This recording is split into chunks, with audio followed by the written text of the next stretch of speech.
the things that you asked in your question was, how do you make sure that the message is getting to the right people? That the people that are in rural areas are getting the message that they need to get, and that the people in cities are getting another message.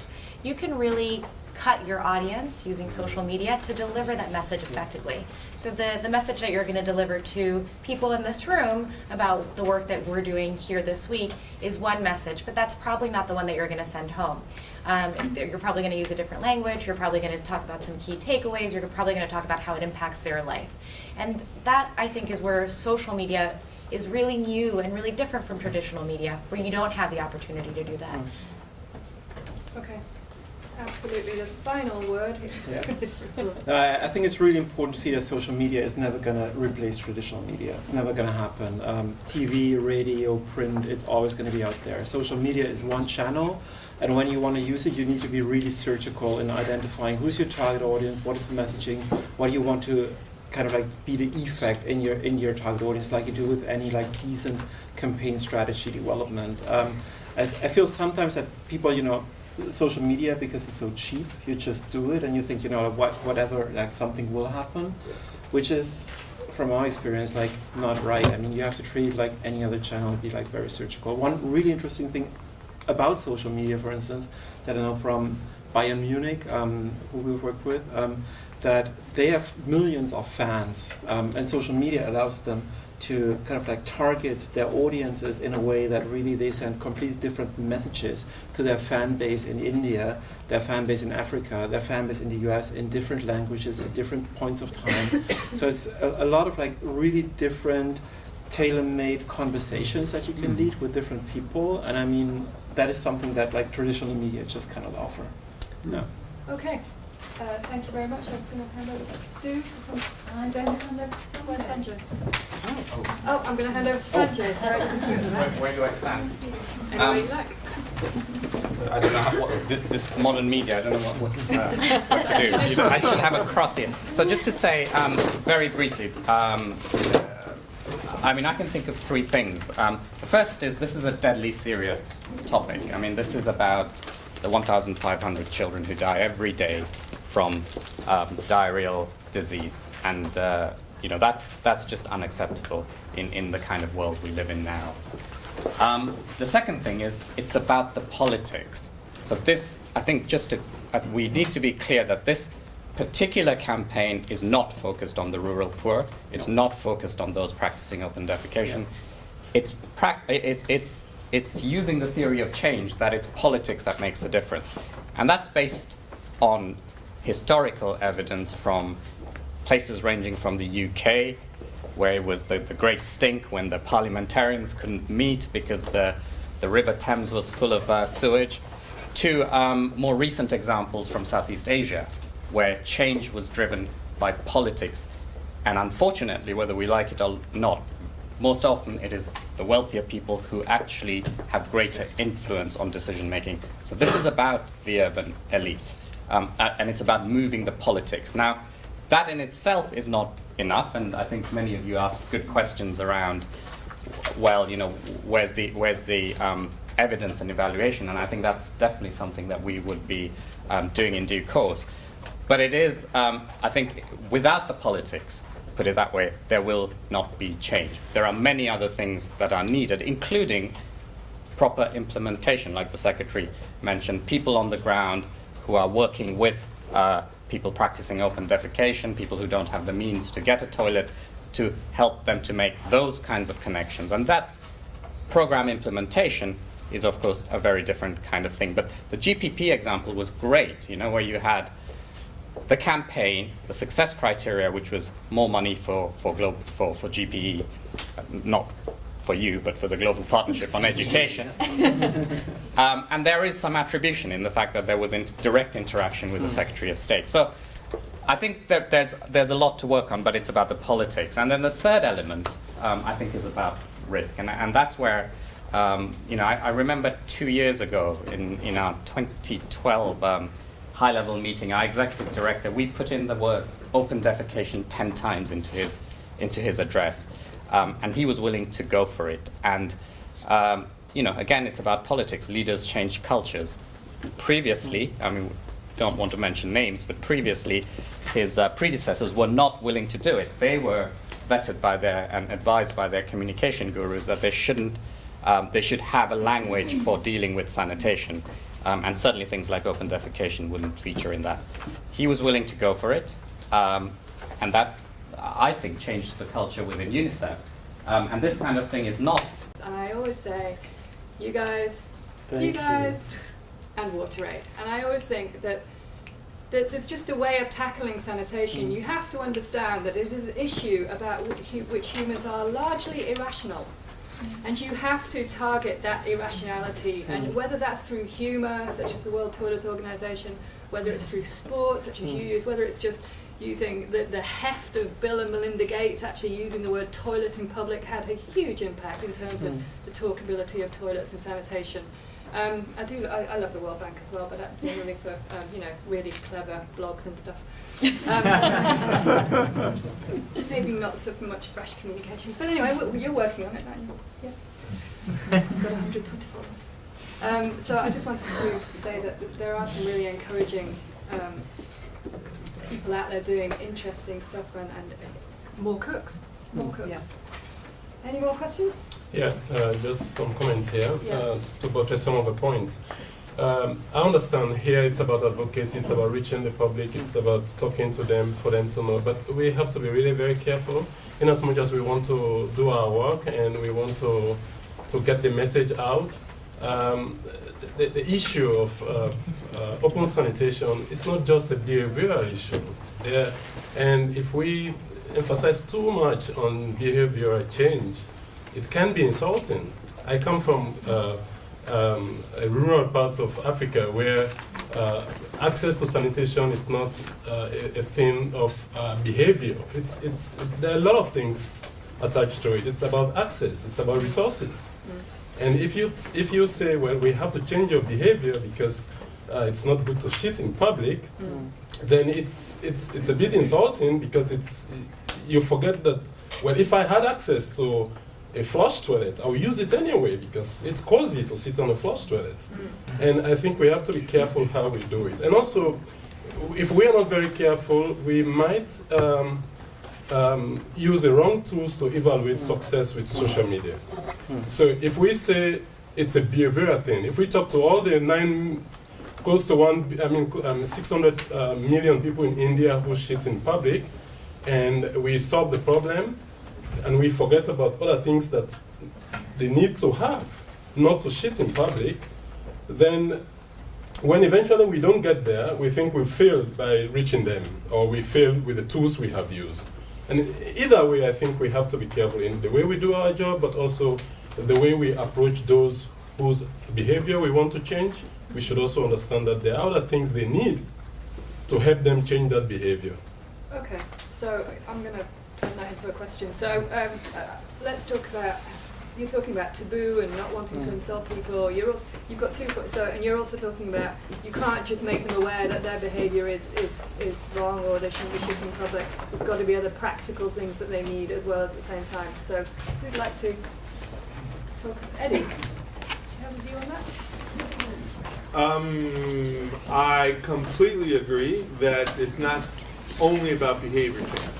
So I agree with you, and I do think we need, and so therefore, I think behavior change programs need to be complemented with other interventions so that populations and households and people who don't have access to improved sanitation facilities for whatever reason, poverty, lack of products available and stuff, that when they do want to change their behavior, then they have some options. And that's really what the human rights sort of to sanitation talks about, is that people at whatever level of income and stuff will have some ability and opportunity to get access to improved sanitation.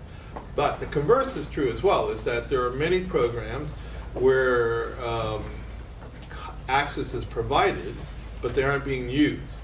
In India, they just did a very powerful study that showed that in households that had access to sanitation, that had improved sanitation facilities, 45%, if I remember correctly, the data of the people who used it were still defecating in the open, at least from time to time. So it's not an either or. But I am sensitive to your comment about making people feel bad about defecating in the open and trying to change their behavior if they don't have a viable alternative. Okay. You're absolutely right. Thank you. We have time for one more question.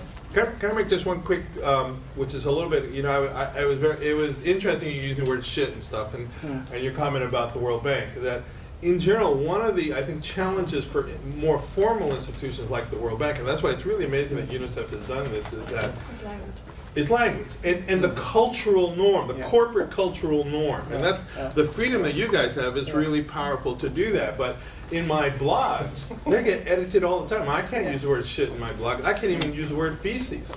Really? Yeah, or fecal. What do you have to use? Sanitation or something. Yeah, and The nice we ones. actually did get President Jim Kim to in a little video clip to say open defecation, but it was his communication people were just outraged. I mean, they you know, and it was only because Jim Kim is a public health specialist who had worked in slums before. Who he listened to the argument and said, "Oh, that's fine, I'll use that." But we couldn't. But the communication people drew the line at saying shit. You know, they, you know. So, That is an issue. Yeah. so you know, so we have to social media campaigns in our own house in terms of changing social norms before we can be effective in larger social media campaigns on taboo topics. Can you say poop? Have you tried poop? I haven't tried. Well, I don't use the word poop personally, so Well, yeah. So I haven't tried it, so I don't know the answer. But it is an issue. I mean, language is something we haven't really talked about, but it is, you know, we don't want to offend people, but we do want to get their attention. So that there is a line to be drawn. I mean, when I was writing the book, I didn't want to write a book of toilet humour, so it was a very fine balancing act. Anyway, we have one more question. I'm going to go to the lady at the back because she was first. I'm Tracy Keeman from Partnerships and Context, and I missed the very beginning, so I do apologise. But I just wanted to ask the panel again how you kind of integrate social media with the kind of, I don't know, anti-social media that we used to use, or unsocial media. Traditional media. Because I think you know, we've learned a lot over many years of using radio, especially as a means to really reach out to the most distant. You know, it's just a different bandwidth, well, I don't know the physics entirely, but it's just a different mechanism. So, you know, to what extent do we kind of learn from that experience of using TV and radio to reach those that the furthest to reach? Because I think there's a clear distinction for me in having listened to the great presentations today that, you know, we can use social media very effectively if we define our audience as those who we want to raise awareness with of the sanitation challenge. But actually, if we're wanting to improve access to services to those living in really far out rural areas, then I think our message is very different and our audience is very different. And there we're actually trying to do something different, which is much more about like accountability or monitoring even. You know, we can use these kinds of mechanisms for different things. So a bit of a complex question there really, but I just want to say, you know, that we can really use social media for certain things. And I appreciate a colleague mentioned it with one of the tools, but actually what have we learned from using other media, these other unsocial media, that we can actually bring into using social media for now? Okay, anybody want to jump into that? Linda? I'll give an initial just reflection, which I think it's the importance of context, right? Like, what have we learned from all of the years of using radio to reach people is the importance of tailoring your message, having it be relevant in local context, having the right person deliver that message, having it in the right language. I think those translate into social media. So I guess that's just one immediate reaction and reflection. I also don't think it's the case that people are replacing resources for traditional media for social media either. We certainly, as an online platform, we still only have one person in my office that works on social media, and we have one person who's a media officer who works on traditional media, one person on advocacy. We're not, it's not replacing resources at all. It's just, as you say, one of the many mechanisms. And again, it comes down to what is your campaign objective and what is your audience, and you use the right tool for that particular one. If I could jump in again, I'm not suggesting it's an either or, but I think earlier I was talking about what is the cost of these campaigns, of using social media and impact. Our experience with radio, for example, we spent a lot of time doing consumer research, designing really effective, what we hope would be effective messages through radio and different techniques and stuff based on sort of global best practices for this stuff. But then it's not our role to be funding the airtime, to be sort of really doing it out all the time. And we have found it very difficult to have these kinds of radio things to be sustained by governments, by either national or local governments, and when they're in different languages and stuff. And so I think one of the things that I find interesting about the use of social media is it has the potential to be more cost effective. And maybe it does something different, and maybe there's still a need for that, but because what we want is sustainable social norm changes, so that message has to go out there. And kind of the related thing is the woman from Unilever is, when I go out to rural areas all over the world, the private sector, I'll see whether it's posters or advertisements or radio slots for cell phones. We'll use that as an example. Cell phones everywhere, but I don't see anymore any posters about stopping open defecation. Occasionally, but it's not the kind of penetration and stuff, and it's not sustained efforts and stuff. Because so it's about so the cost issue and how you sustain that over time. I would also say that social media allows you to really know who you're targeting with your ads. So one of your questions, or one of the .org. Thank you so much. It's a pleasure to be here. Thank you to Sue and to Maria who helped organize this event. I come from Facebook and Internet.org. I just started a new role this week. It's day 3. Working on Internet.org, focusing on partnership development for Internet.org. In my previous role for Facebook, I led political partnerships from our Washington, D.C. office. So I think I can wear 2 hats today and sort of speak, one, to some of the issues that Eddie and others have talked about on sort of how you actually create change and create good content on the platform, and then also speak a little bit about Internet.org. Facebook's mission is to make the world more open and connected. Right now we have 1.3 billion monthly active users, and 1 billion of those are monthly coming on the site through their mobile phones. In India, if you take a look at India specifically, we see that we have 49 million daily active users. On a monthly level, we have 108 million monthly active users, and that's 50% by our account of the people in India that are on the internet are coming to us monthly and using the site, and that's 6 out of 7 days out of the week. And we have 94 million people that are on Facebook monthly, again, 6 out of 7 days of the week, through their mobile devices. So we know that we have a lot of people that are using and communicating through our tools. In my role working on political partnerships, we oversaw the interaction with politicians globally. And we work closely with Modi, and there's a policy team in India who is really dedicated to working really closely with them. One thing that we've seen with Modi is that his Facebook page has grown roughly 24% since he's become elected in office, and so their attention to making sure that they're interacting with their citizens and with their constituents is clear, not only through the work that they're doing on Facebook, but other social platforms as well. And through the election, we saw that they were really ramping up, and we saw them doing a lot of Facebook talks and a lot of Q&As where they were directly engaging with the people that were going to vote. Another really good example that I like to think about is one from the United States. When you look at A couple of our grantees are actually up here. I'm not going to speak to what we're doing. I'll let them tell their own stories. But just to say, I'm constantly looking for innovative ways to get the message out. And I do believe social media has a role to play. I think from my perspective, ultimately I'm looking for policy change. And we've got a couple of examples, a couple of really great examples just to give more on what Stephen said, of how social media actually can play a role in influencing policymakers. So a couple of years ago, Gavi, the Global Alliance for Vaccines and Immunizations, was heading up and leading into a replenishment period. And we used a variety of different strategies to try and get the donor governments to increase their pledges. So we're looking for them to double, triple what they had been giving. And in addition to just the core communications advocacy work of going and meeting with parliamentarians, et cetera, there was a large social media campaign that took place. And it was really similar to the Global Partnership for Education, where you time it right. Social media has a role to play in a broader strategy, but we timed it right. And we did something really similar on vaccines, to the point where on one specific day, the US government, the most frequently mentioned topic that was tweeted at them was vaccines. And it came back to us as, all right, clearly you've built up a lot of people who want to talk to us about vaccines. What do you want us to say? What do you actually want from us? And so it opened a door and enabled us to have a conversation. I mean, the US government, most governments have constituencies. And if those constituencies demand action on something, it can open a door and you can have that policy ask conversation.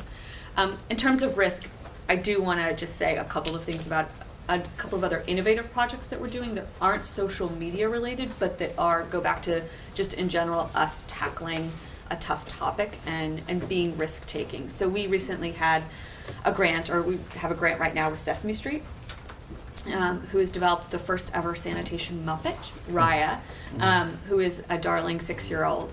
And this was a grant that, again, we don't know if it's going to succeed. It was really actually quite risky for Sesame Street to think about engaging in sanitation. So our project is to look at using Raya, and we're developing interventions in 3 countries and rolling it out, so Bangladesh, India, and Nigeria. And I think through that, we'll learn some really interesting lessons about behavior change. Because this is the first time we're doing it, we know we're not going to get it right. But like you, we're constantly learning and wondering, how can we do this better than next time? So I don't know how much time I have left. 2 minutes. 2 minutes, okay, well, I'll keep it short. All of this is to say, I encourage everyone to continue taking risks. We are actually, again, in a fortunate position of being encouraged to take risk. And be thoughtful and innovative. Social media has a role to play. Eddie, I'm with you. I don't think it's the end-all, be-all, but I think it's hard to deny its power in this day and age. So I actually will stop there and let Thorsten speak to the good work that you guys are doing to harness social media. Okay, thank you very much. Yeah, it is an interesting point. Are we talking about social media as an end in itself, or is it part of a spectrum of innovative approaches and risk taking? And I think a really fascinating point to end on. Thank you. Over to you, Thorsten. Thanks a lot, Rose.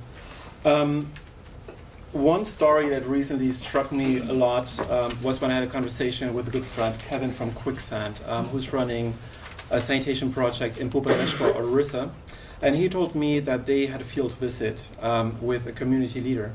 And they had a delegation from Yale University coming in, like so a bunch of Americans coming there, and the community leader was standing there and he was pointing them to a field, a really green, lush field. And Kevin told me it was really a beautiful field. But nevertheless, the community said, "This is my toilet," to the American delegation. "I'm sure your President Barack Obama doesn't have a toilet as beautiful as mine."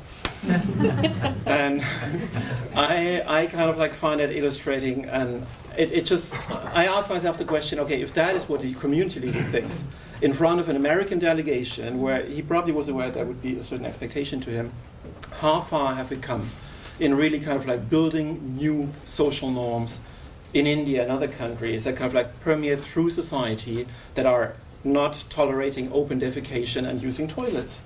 I think we haven't gone very far in the last decades. I think we need to do a lot better in order to end open defecation by 2025. I think we need to be more radical, more rigorous, more bold, more risk-taking in the kind of advocacy approaches we develop. And I generally think that social media has an important role in that. I don't think that social media, as you said, is itself a silver bullet that solves everything.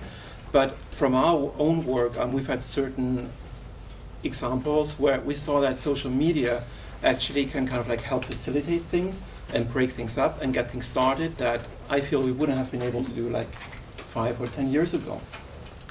For instance, we did a large-scale sanitation travel and carnival in India in 2012, the Great Wash Yatra, which was a crazy project by itself, where we partnered with WSSCC, who led the menstrual hygiene lab. And as part of the Menstrual Hygiene Lab. A lot of great evidence came out that helped facilitate policy change in India on menstrual hygiene management. And we realized that there was a big issue probably there in terms of like advocacy on the issue. So half a year later, we decided, okay, we want to know kind of like what kind of traction we can get for menstrual hygiene issue at a global level. Is there really the kind of demand for global advocacy platform that we were feeling that might be there?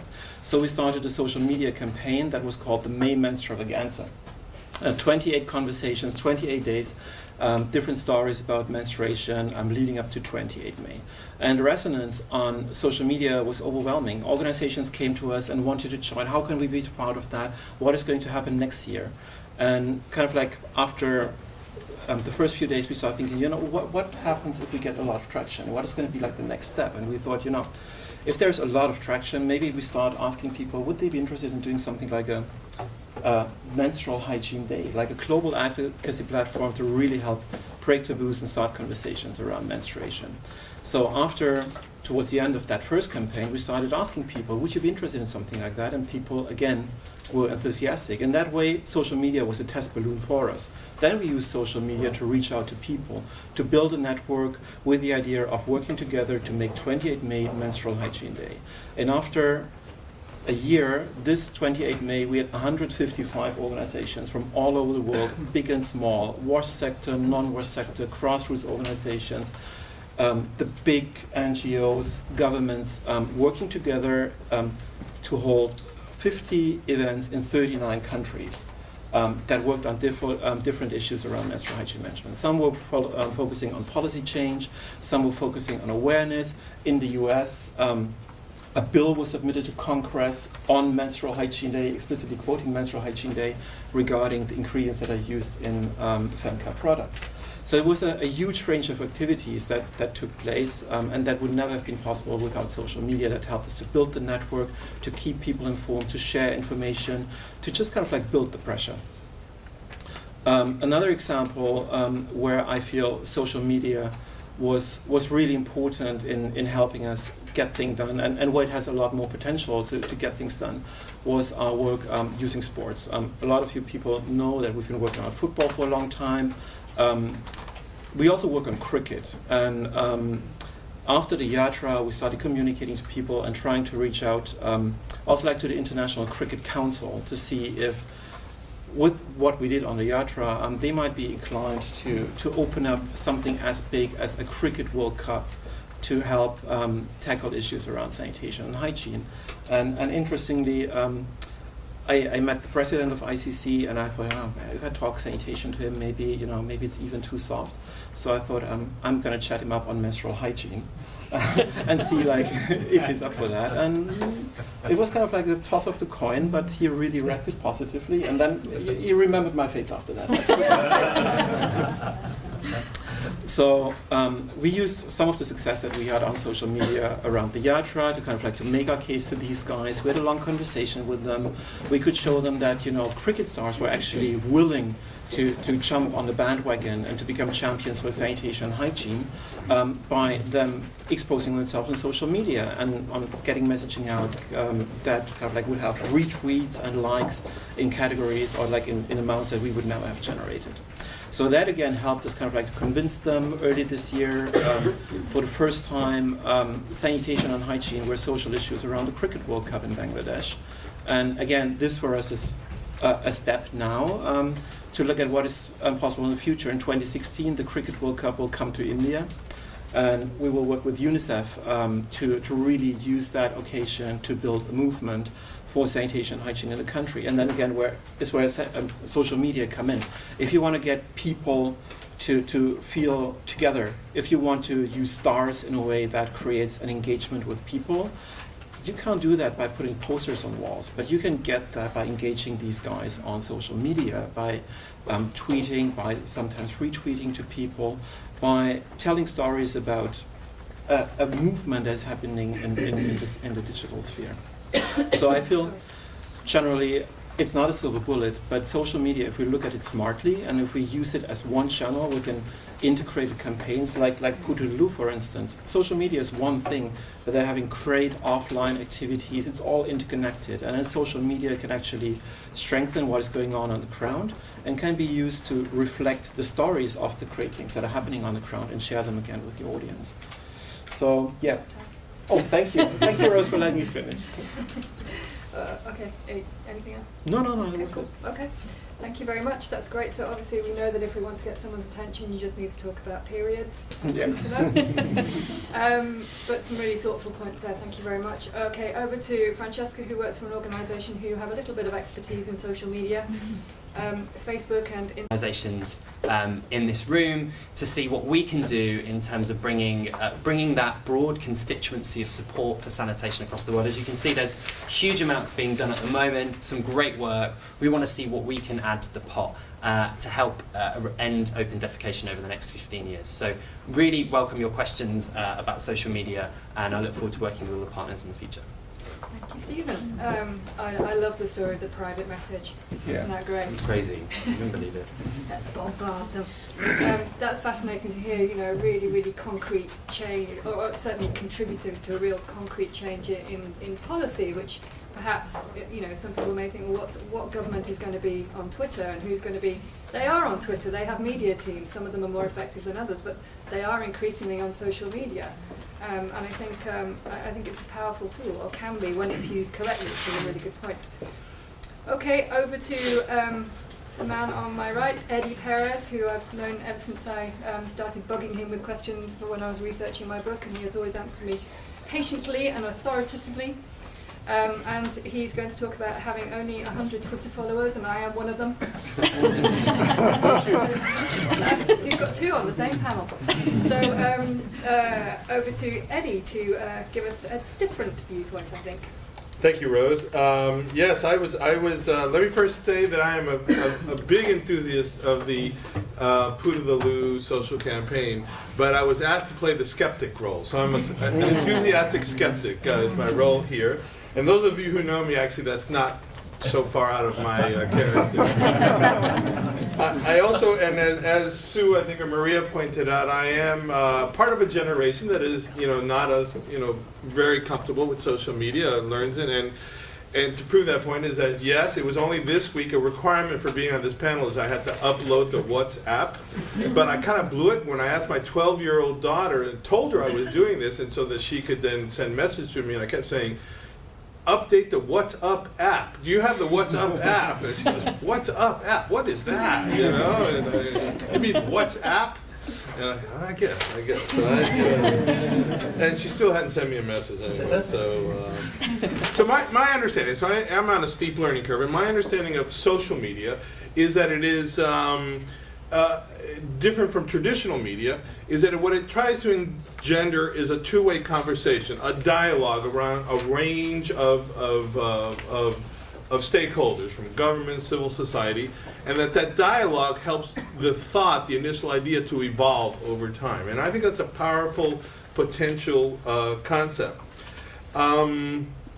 But I guess to me, one of the big questions is will the use of social media help us to expand and exponentially expand the dialogues on taboo topics such as sanitation or defecating in the open or shit.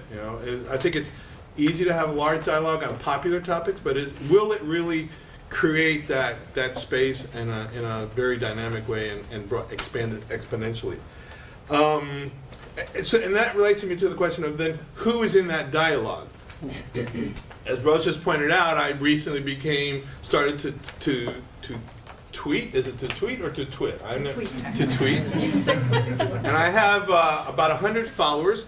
But the thing is that they're all friends. They're all people who know me, and we retweet each other's tweets and stuff. And it's kind of fun to say you have 100 followers. But I don't really know that the minister from India is reading my tweets and getting some inspiration from that, and much less is he responding and saying, I disagree or whatever. And so I don't feel I'm being a very effective user of social media, and whether it's me or it's the topic, who knows. And so in the context of, so what I find fascinating about the poo to the loo theory of change, as you will, is, as Sue pointed out, that the audience are those who have sanitation. That they're the ones that this poo to the loo campaign is trying to engage in the topic and conversation. And I guess the theory of change is by engaging them, those that have sanitation, it will eventually result in those who don't have sanitation to have sanitation.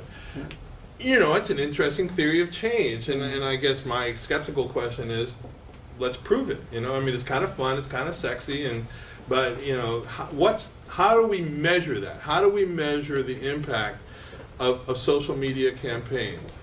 How do we measure? Are we clear on what it is we're trying to achieve? What does signing, you know, a petition online, you know, going to achieve? How do we measure that? Because that in turn has, and then the next question is, how much do these campaigns cost? It's a big, big effort. I've sort of been involved forever in global hand washing campaigns, and once a year we have an ever-growing sort of event of global hand washing, and in countries there's lots of meetings and fairs and lots of hand washing going on, but it's hard for me to get people to tell me how much this is all costing, much less what impact it's having in terms of actually improving, changing behavior. So I think for social media to become, the use of social media to become really relevant, then, you know, I think we need to make sure that we are figuring out how do we measure the impact, how much does it cost, and this is really a cost-effective use of doing that. I think the other question I use, again, myself as an example is, and it kind of echoes what we've heard, is that it's when I talk to my colleagues at the bank, and we've been sort of working on doing blogging for a while and stuff, and they say, and part of it to show that they're modern and stuff, but you know, to do it right, you really need a lot of resources. You need human, you know, people who know how to do it, the skills. You need people willing to write the blogs. You need to convince your communications people, and so I mean, I think the message they told me is, if you want to do it, you got to do it right, and you got to invest a lot of resources, like capacity building, human resources, as well as financial resources, to have the impact. And so, is that who's going to do that? And is that something governments should be doing? I know the government of India, for example, has a Facebook page now, and I've never gone on it. I'm not a Facebook guy, so or is it just something that, you know, is like a hobby for people? So how do we do that?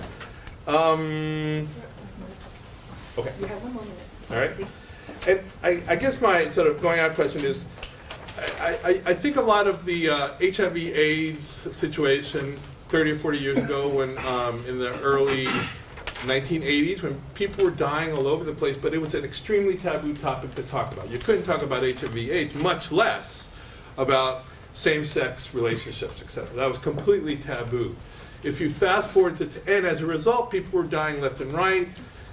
I'm not sure I would say people didn't care, but it was 40 years later, the social norm has changed on our traditional media and TVs. We have all sorts of, all relationships with all shapes and sizes, and funding for HIV/AIDS has gone in, and research and national programs, and it's getting better, at least in the US.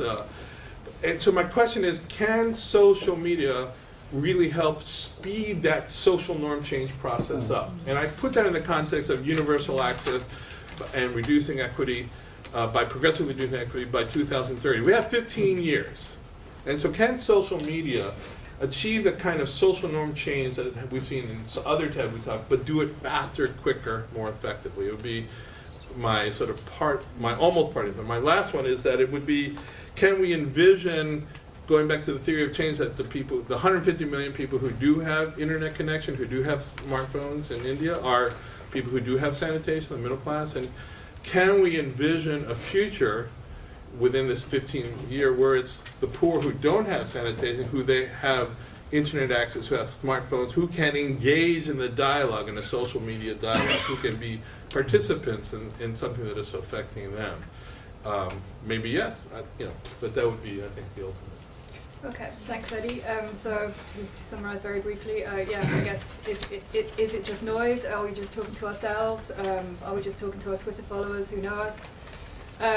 It is interesting that the government of India has made, I was just told that the government of India has made social media a priority. Narendra Modi is on Twitter. quite active, Facebook, and that's going to be very interesting to see how that works and whether it's concrete or whether it's just posturing. Let's see. Just one thing, which I am going to say is, I've met you mentioned that these 150 million who have smartphones are probably the middle class in India, and I think that's broadly true, but certainly I've been in the field in India and met plenty of young men in villages who show me their smartphone, and then I say, where's your toilet? And they say, we don't have one. So I don't think it's entirely true, and it is I think the mobile access in India is not restricted to the middle class by any means, and I think that's an interesting point to explore further. Right. So we're moving on to Linda Patterson from the Bill and Melinda Gates Foundation, who's going to tell us what the foundation is doing in social media and whether it's of any use to you. So I am actually the advocacy and communications lead. I spend more time on advocacy than doing communications. So I could have played Eddie's role in being the skeptic, because that has been my role within our team for quite a while. So just to take a step back, I think it's important to understand our culture and how we approach it. Because we are a private family foundation, we have an ability to take risks that others don't, right? We can invest in innovations and new solutions that governments and the private sector can't afford to do. And the fortunate part about where I sit is that that risk is carried on to our advocacy and communications. So Bill and Melinda frequently tell us, if you're not failing, you're not actually tackling the hard problems. They know that we are not going to get everything right. They know some of our grants are not going to succeed, and we're constantly challenging us to think about, what did you learn, what could you do differently? So the idea of taking on a taboo topic is not difficult and unheard of within our culture, within the foundation. And I'm not going to then pursue that. We're just going to go through the presentations, then we're going to have a Q&A and make it an open discussion, and we'll turn it into a nice panel discussion at the end. So let's launch a video from Anshul Tiwari, founder of Youth Ki Awaaz. Hello everyone, hope you're having a great time at the event. My name is Anshul Tiwari and I'm the founder of Youth Ki Awaaz. Youth Ki Awaaz is an online platform for young people to talk about issues of critical importance in India, with a readership of over 2 million every month. Now, India is a vast country. The population itself is over 1 billion people. The number of people who are actually accessing the internet every day is over 150 million. And people with access to mobile is just growing, and the numbers are huge. Nearly 65% of the population has mobile phones, and 900 million mobile connections exist in the country. This also is a huge opportunity for people who are working on social and political issues to engage with the public and sensitize them, and go a step further and engage them more into doing certain actions to make the conditions better. Now in India, when we started about 6 years ago, social media was not that big. Over the last 6 years, it's grown quite a lot. It's grown tremendously. The number of people who share content, who write content, who build content has also grown tremendously. The number of people who run YouTube channels, for instance, is just massive, and it's growing by the time. The one thing that's extremely crucial at this moment is that we, as people who are working on these issues, talk about it more on the internet. This platform gives us a direct access to young people specifically throughout the country, throughout the world. This platform also gives us access to a two-way communication. It's not like your traditional platforms. It's not like a television system which just talks to the people and does not receive their inputs or their comments. It's a two-way communication platform. And the idea really is that we take the ownership of taking these issues to people, sensitizing them, and going a step further to engage them. How we did it, specifically, I'll give you one example. In 2012, a huge hue and cry rose about the whole issue of women's security. And at that time, and even before that, the issue was not that talked about. In fact, a lot of surrounding issues around the whole idea of women's security were very taboo. People did not agree to discuss them on, a regular dinner table, family time, dinner time. And that posed a big problem because the amount of openness that we had about the issue was not there. But in 2012, a very unfortunate incident happened in the country, and people were shocked because of that incident. And social media played a very, very critical role at that time. The way mainstream media was reporting, the way politicians were talking about the issue was completely broken down because of the way social media reacted. People on social media had a free flow of information. They talked about the issues that they wanted to. They mobilized online. They were able to act on ground because of the kind of mobilization that they did online. And that built so much pressure on the government that they had to take constructive actions to make sure that women in India are safe. The fight is still long ahead, but the action has already begun, and social media played a very, very big role. Similarly, in multiple other issues, for instance, in environmental issues, social media plays a very, very big role in making sure that people are mobilizing and coming together to talk about it. If we talk about sanitation, the issue is very, very important. Not just because a lot of people are defecating in the open, but also because the impact of open defecation is pretty massive. Just the number of children who get affected because of diarrhea in India is huge. And open defecation contributes a big chunk to it. The idea really is that can we make open defecation a more mainstream issue? Can we make sure that people talk about it as openly as they talk about safety or security or international relations or anything else? Can we make sure that open defecation is a part of our daily conversation, and we are striving to make, and ensure a world where it does not exist anymore? Now the question is, are we as partners in this issue, in multiple other issues, are we willing to make use of this open and free mechanism and platform, tool, whatever you want to call it, to reach out to people, sensitize them, and make sure that they're engaging with this issue? Okay, thanks Anshul for that. To give you some context, obviously Anshul is launching a challenge at the end of that, and I guess the challenge can be summed up as you have a brutal reality in India where I think it's 500 children a day are dying of diarrhea. Can social media really do anything concrete to change that? Is it just noise, or is it a useful tool for change? I think Anshul is suggesting, certainly around that horrible rape and murder of that young woman on the Delhi bus, what she was talking about, that it could be used for real concrete mobilization. Stephen Brown works for the Global Poverty Project, and they have done some very, very interesting concrete changes using social media. So I'm going to hand over to Stephen to do his presentation. Thank you very much. It's really nice to be amongst such passionate sanitation campaigners. We are a bit thin on the ground in the UK, so it's been great to learn about everything that's been happening already, and hopefully we can contribute to that in the future. I'm the UK Director for the Global Poverty Project. We run the globalcitizen.org platform. Our mission is to end extreme poverty by 2030, and we believe that we can do that by building a movement of people who are going to take regular action on the issues. Our primary audience are millennials, so about 15 to 35-year-olds. And because it's that audience, and because we really try and reach out to the mainstream, so what we call the distracted mainstream, so people who aren't currently NGO supporters, want to do something about the issue but feel it's too big or too complex, we feel that the best way to engage those people are through social platforms like Twitter, Facebook, and our online platform, globalcitizen.org. We launched Global Citizen about 3 years ago, and in that time we've been running campaigns through that and through social media and learning lots and failing lots, and hopefully failing better as we go along. We've also had some really good successes, policy successes more recently. One of those was around the Global Partnership for Education, whose funding replenishment was in June of this year. In the UK, we were campaigning for the UK government to give an increased amount to education, particularly for girls and those with disabilities. But the UK government wasn't interested in education. It felt no one was talking about it, it wasn't a hot button issue, and because of the measures of austerity in the UK, it didn't feel like it could give more money. So there was a real risk, and as UK were the biggest contributor at that time to the Global Partnership for Education, there was a real risk that we could either stagnate or go backwards in the progress we were making around education. So it was really important that we responded both to create conversations and build the movement, but also create policy change, and we felt the best tool that we could use was social media.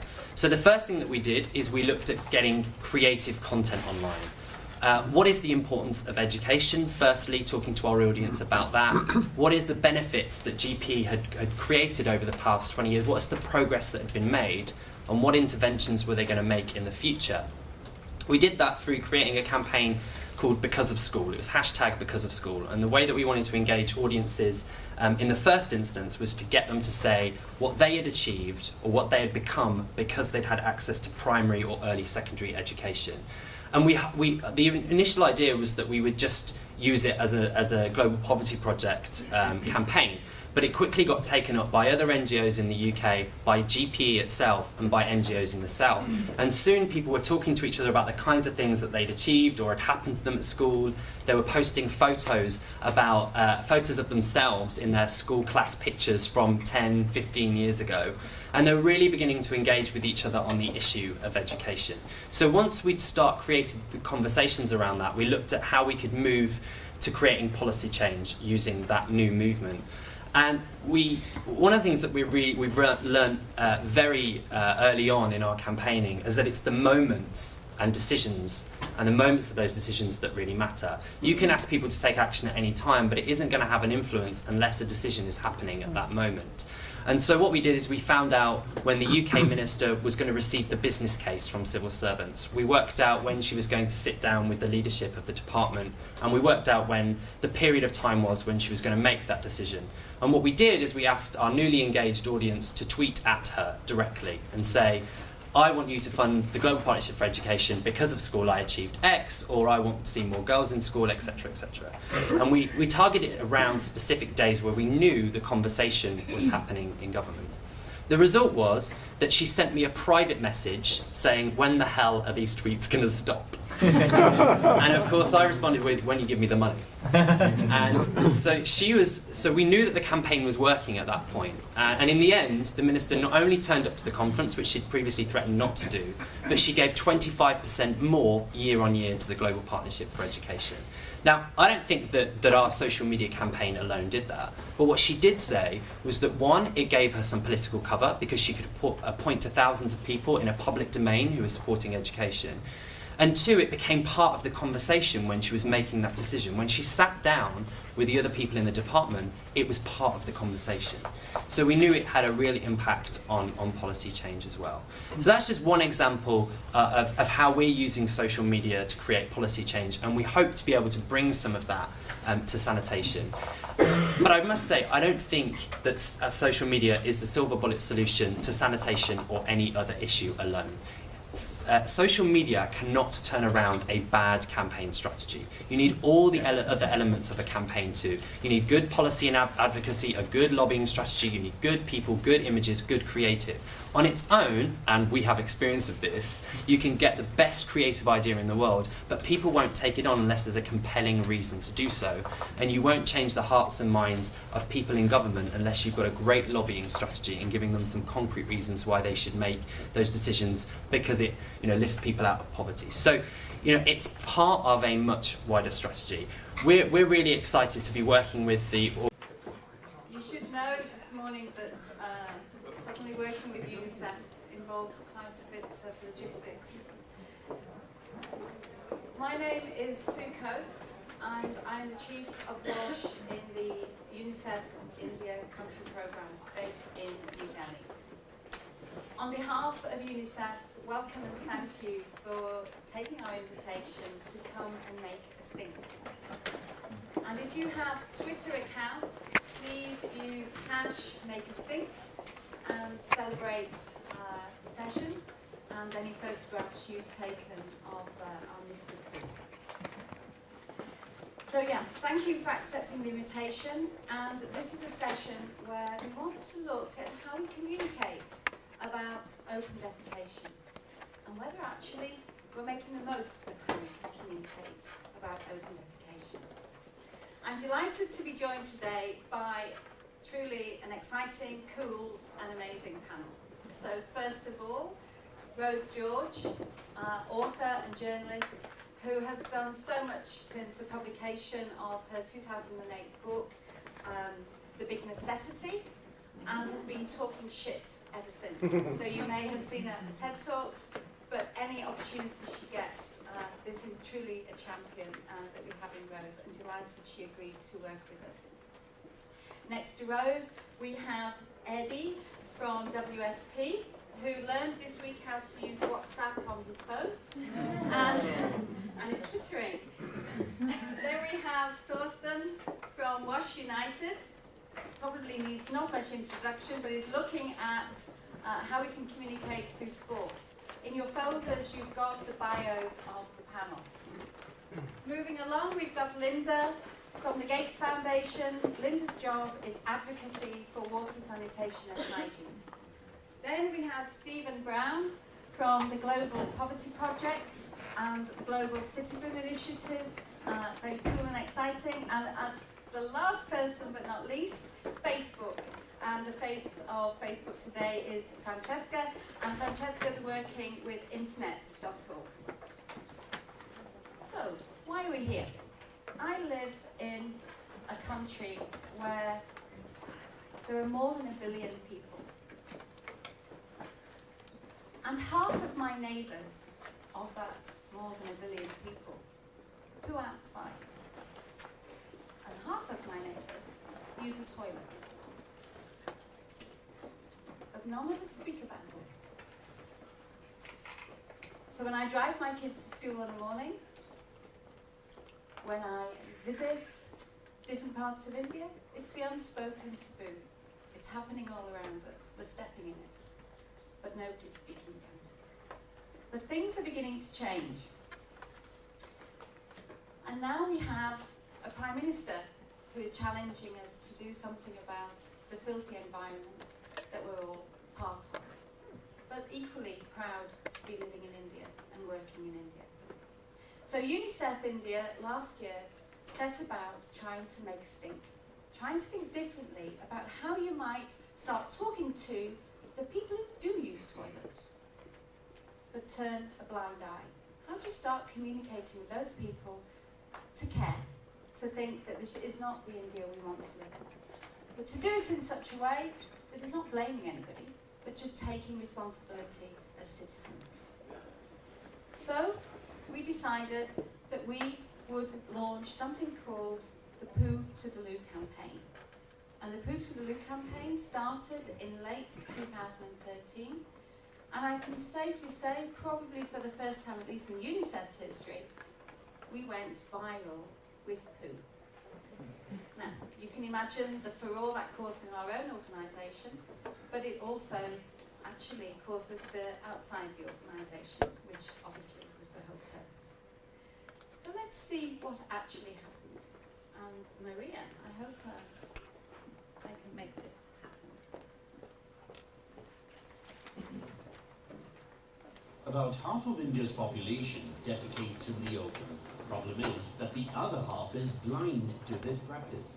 And the other half, a big part of them are these young people that we're trying to reach. They can really put pressure on a social issue, on a political agenda, as well as on a social agenda. To get India's other half to give a shit about the real shit around them, we made a stink so bad, they just had to take poo to the loo. A pesky piece of shit bugged the shit out of youth everywhere. It even bugged them online. Rousing them to act by raising their voices on social platforms, discussing, debating, and pledging for a poo-free nation on the website. So we're asking young people to make a pledge, and the reason for the pledge is that UNICEF can take that to the President of India. A light-hearted video game, followed by a simple Twitter handle, got tech-savvy youth to move poop on city roads a step closer to the loo. And then came India's first poo song, created using loo sounds. What do I smell? Shit, that's but the youth could do more. So we launched India's first Poo Road Sign, a smartphone application that allows users to tag open defecation areas around them. The stench of the campaign is getting stronger. Celebrities, online media, blogosphere, even traditional media has caught on. It's stuck in your head, isn't it? Take the poo to the loo. Well, the video might seem surreal. Corporates, NGOs and universities have partnered us in our efforts. It has pumped us up as IIT Delhi to work on sanitation technology and behavioral change in a much stronger manner. It's a small start, but at least people are talking about the real shit.